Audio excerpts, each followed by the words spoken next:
Subscriber time அப்படின்னு சொல்லிட்டு கமெண்ட்டில் கேட்ட மீனராசிக்காரங்களுக்குலாம் நான் வந்து ஆன்சர் பண்ணியிருப்பேன். அந்த வீடியோவில் நிறைய பேர் கமெண்ட் பண்ணியிருக்கீங்க. உங்களுக்கு எல்லாம் கண்டிப்பாக நான் ஆன்சர் பண்ணுறேன். ஃப்யூச்சரில் கண்டிப்பாக அதற்கான ஒரு வீடியோ வரும் நான் சொல்லிக்கிறேன் மீனராசிக்காரங்களுக்கெல்லாம். இப்போதைக்கு மீனராசிக்காரங்களுக்கு என்ன சொல்கிறது, மீனராசி பற்றி நான் நிறைய சொல்லிட்டேன். எனக்கு தெரிஞ்சு தமிழ்நாட்டிலேயே மீனராசி பற்றி அதிகமாக ப்ரெடிக்ஷன் சொல்லும் ஒரு ஆள் நானாக தான் இருப்பேன். ஏன்னா நம்ம சேனலில் மீனராசி பற்றி மட்டும்தான் வந்து வீடியோ இருக்குது. என் சேனலில் புதுசாக பார்க்குறவங்க எல்லாம் நீங்கள் என்ன மீனராசி பற்றி மட்டுமே சொல்கிறீங்க அப்படின்னு சொல்லிட்டு கேட்குறாங்க. அந்த அளவுக்கு நம்ம மீனராசி பற்றி நிறைய சொல்லிட்டோம். இந்த அதிசார குரு பயிற்சி கண்டிப்பாக வந்து மீனராசிகளுக்கு ஒரு சின்ன ஒரு ஷார்ட் டைம் ஒரு ரிலீஃபாக இருக்கும்னு நான் வந்து சொல்லிப்பேன்.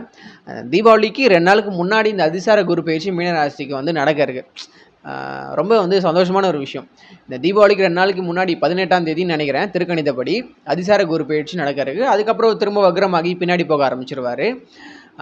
பட் இப்போ அந்த கடகராசிக்குள்ளே வர குரு வந்து மீன ராசிக்கு ரொம்ப பாசிட்டிவாக இருக்கார். 3 ராசிக்கு பாசிட்டிவாக இருக்கார் நம்ம சொல்லலாம். ஒன்று வந்து விருச்சக ராசி, இன்னொன்று மகர ராசி, அடுத்து மீன ராசி. இந்த 3 ராசிகளுக்குமே இந்த குரு இந்த அதிசார பெயர்ச்சிங்கிறது ரொம்ப பாசிட்டிவாக இருக்குது. மீனராசியில் பிறந்து இப்போ நிறைய லவ் ஃபெயிலியர் ஆயிருக்கு. ஏகப்பட்ட பேர் இந்த காதல் தோல்வி நிறைய நடந்துக்கிட்டு இருக்கு. என்னன்னே தெரில, இந்த சனி வந்து சும்மா விடவே மாட்டுறாருன்றது நல்லா தெரியுதுங்க. லவ்வில் நிறைய பிரச்சனை ஏற்படுத்தி லவ் ஃபெயிலியர் ஆக வச்சு டிப்ரெஷனை ஸ்ட்ரெஸ்ஸை கொடுத்துட்றாரு போல். மீனராசியில் பிறந்த யங்ஸ்டர்ஸ்க்கு ஜாபை பற்றியும் கவலை இல்லை, ஃபேமிலி பற்றி கவலை இல்லை. நிறைய பேர் என்ன கேட்குறாங்கன்னா இந்த லவ் பற்றி தான் கேட்குறாங்க. எனக்கு வந்து இவ்வளோ நாங்கள் லவ் பண்ணிக்கிட்டு நாங்கள் 2 வருஷம் லவ் பண்ணோம், சண்டை வந்து இப்போ ஒரே மாதத்தில் பிரிஞ்சு போயிட்டோம், நான் இன்னும் செட்டில் ஆகலை, அது வரைக்கும் வெயிட் பண்ண முடியுமான்ற மாதிரியான நிறைய விஷயங்கள் எல்லாம் இந்த யங்ஸ்டர்ஸை வந்து இப்போ அனுபவிச்சுட்டு இருக்காங்க. ரொம்ப பாவம் மீனராசியில் பிறந்த யங்ஸ்டர்ஸ். அதுதான் என்னால் சொல்ல முடியும். இந்த சனி அந்த அளவுக்கான ஒரு இம்பேக்டை கொடுத்துட்டு இருக்காரு.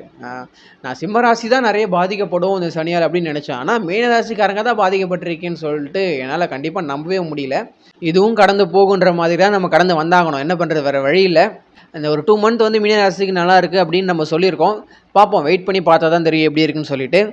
கமெண்டில் 2 பேர் சொல்லியிருந்தாங்க, அதை கூட நான் பார்த்துருந்தேன். மீனராசிக்கு ஆறுதல் இந்த தம்பி மட்டும்தான். நீங்கள் ஒரே ஒரு ஆள் தான் மீனராசிக்கு ஆறுதலாக நிறைய விஷயங்களை சொல்கிறீங்க அப்படின்னு சொல்லியிருந்தீங்க. கஷ்டப்படுறீங்க, என்னால் முடிஞ்ச ஏதோ ஒன்று பண்ணணும்ல, அதனால் என்னால் முடிஞ்ச உங்களுக்கு நம்பிக்கை அளிக்கக்கூடிய சில விஷயங்கள் நான் சொல்லிக்கிட்டு இருக்கேன். இந்த அதிசார குரு பயிற்சி கூட உங்களுக்கு நம்பிக்கை கொடுக்க தான் வருது. 2026 எண்டு வரைக்கும் நான் மீனராசி பற்றி நிறைய பேசிக்கிட்டு தான் இருக்க போகிறேன். ஏன்னா அது வரைக்குமே உங்களுடைய பிரச்சனைகள் தீர்ந்துருமான்னு கேட்டிங்கன்னா தீராது. சனி எப்போ அந்த ராசியை விட்டு போகிறாரோ 2027 தான் போவார். நான் 2026 முடிச்சுக்கிறேன். ஏன்னா அதுக்கு மேலே மீனராசிக்காரங்க தாங்க மாட்டாங்க. அவங்க எவ்வளோ தான் கஷ்டப்படுறது. ஸோ 2026 வரைக்கும் நம்ம சேனலில் மீனராசி பற்றி நிறைய பேசிக்கிட்டு தான் இருப்போம். ஒவ்வொரு ராசி பற்றியுமே நம்ம பேசுவோம். கன்னி ராசி பற்றியும் பேசலாம், மிதுன ராசி பற்றி பேசலாம். மற்ற ராசியில் பிறந்தவங்க நீங்கள் ஜோதிட சேனலில் வந்து சப்ஸ்கிரைப் பண்ணி வச்சுருக்கீங்கன்னா கண்டிப்பாக கமெண்ட் பண்ணுங்கள். ஏன்னா நீங்கள் கேட்டிங்கன்னா நம்ம எந்த ராசி பற்றி பேசணும்னு நீங்கள் ஆசைப்படுறீங்களோ அதை பற்றி நம்ம தாராளமாக பேசலாம். அப்போ தான் உங்களுக்கு என்ன மாதிரியான பிரச்சனைகள் நடந்துக்கிட்டு இருக்குது, நல்ல விஷயங்கள் நடந்துகிட்டு இருக்கா இல்லை கெட்ட விஷயம் நடந்திருக்கான்றது எனக்கு தெரியும்.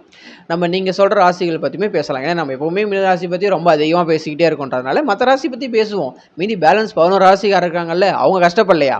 அவங்களும் தான் கஷ்டப்படுறாங்க. மீனராசி படுற அளவுக்கு கஷ்டங்களை தசாபுத்திக்கு ஏற்ப அவங்களும் பட்டுக்கிட்டு தான் இருக்காங்கிறதுனால மற்ற ராசிகளை பற்றி நம்ம இனி வரும் காலங்களில் கண்டிப்பாக பேசலாம்.